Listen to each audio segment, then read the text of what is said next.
Olá, meu nome é Caio Andrade e quando eu fiz esse vídeo, imaginei como você poderia reter o máximo de conteúdo dele. Então, a gente disponibilizou o material dessa aula no nosso canal do Telegram. O link está na descrição. E se você não sabe, toda semana nós fazemos uma grande aula aqui nesse canal. Então participe. Um abraço, bom vídeo. Então, se eu vou utilizar um padrão para ser um padrão de referência, o correto metrologicamente é que essa medida lida pelo padrão seja corrigida de acordo com o certificado de calibração. Portanto, a gente vai pegar então o valor de erro e vai diminuir, vai usar o sinal invertido para transformar ele em correção, certo? Então, no final das contas, a massa específica do padrão vai ser somada à correção, já com o sinal invertido, e vai dar a massa específica lida no padrão, já com o valor corrigido. Então, deixa eu pegar aqui nos dados do padrão, o erro de leitura. Eu vou travar essa célula aqui para que não tenha problema para a gente, porque a gente vai puxar ela aqui para baixo. Ela vai ficar 0,12 para todas essas leituras. Só um detalhe, pessoal. Essa informação eu peguei do certificado de calibração desse instrumento, por exemplo. E esse erro em específico é o erro para o valor que nós estamos utilizando na calibração, em torno desse valor aqui de 977. Então, tudo foi previamente pensado, tá bom? Então, para essa densidade e essa temperatura, a gente tem esse erro que a gente encontrou lá no certificado. Ok? Agora, a gente vai corrigir a massa específica lida pelo padrão. 997 mais a correção. Pronto. O que eu fiz? 997 mais D7, aqui o C7 mais D7, perdão, e puxei essa informação para cá, para as três leituras. Bom, agora vamos ao erro de indicação. O erro de indicação é o padrão, o objeto, perdão, menos o padrão. Opa, vou fazer errado. Beleza, agora sim nós temos o erro. Certo? Esse é o erro de medição, o erro de indicação, a tendência de medição desse medidor sob calibração. Tá? Lembre-se que sempre você tem que corrigir o padrão. A temperatura ambiente eu já vou puxar de lá. E aqui a gente é só arrastar essa célula e depois puxar para cá. Pronto, acabou. Tá?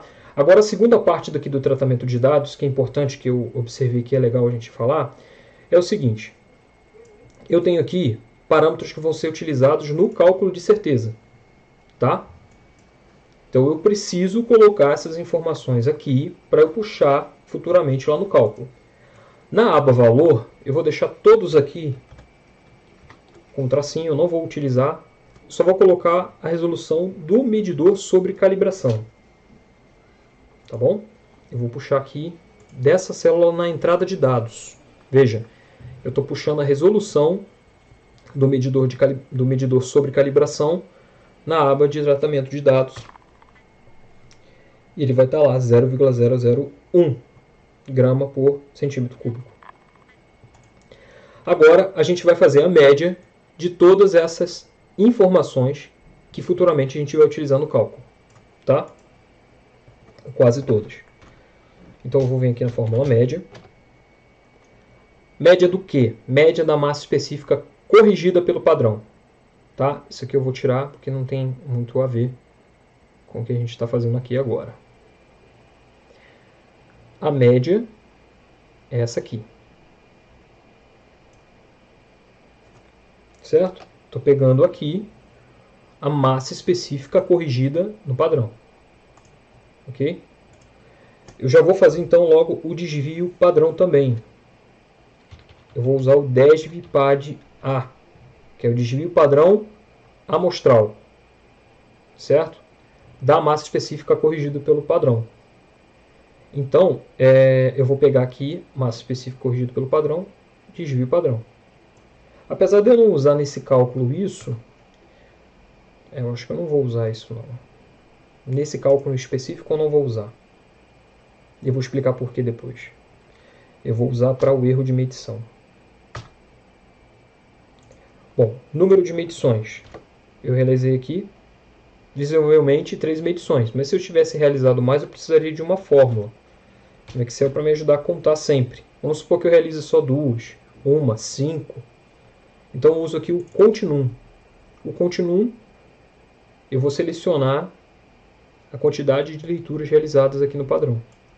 Opa, aqui. Não, aqui mesmo. Beleza, 3 leituras. Olha que legal. Isso aqui vai ser muito útil no momento que a gente for realizar o cálculo da incerteza pela avaliação do tipo A, a incerteza da repetibilidade do instrumento. Tá? Vou fazer a média aqui também. Deixa eu só corrigir isso. Senão teria que estar aqui.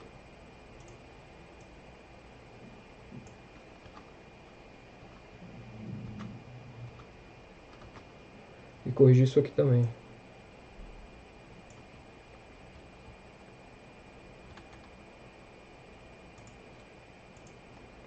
Bom, vou usar a média aqui. Eu vou fazer bem rápido. Massa específica indicada. Indicada pelo medidor sobre calibração. Está aqui. Temperatura da linha. Vou fazer a média também.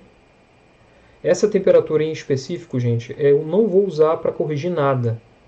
Tá? É só uma referência. Só uma referência. O ideal é que a gente aplique sim a correção. Mas nesse exemplo eu não vou fazer isso. Tá? Isso não vai demorar muito.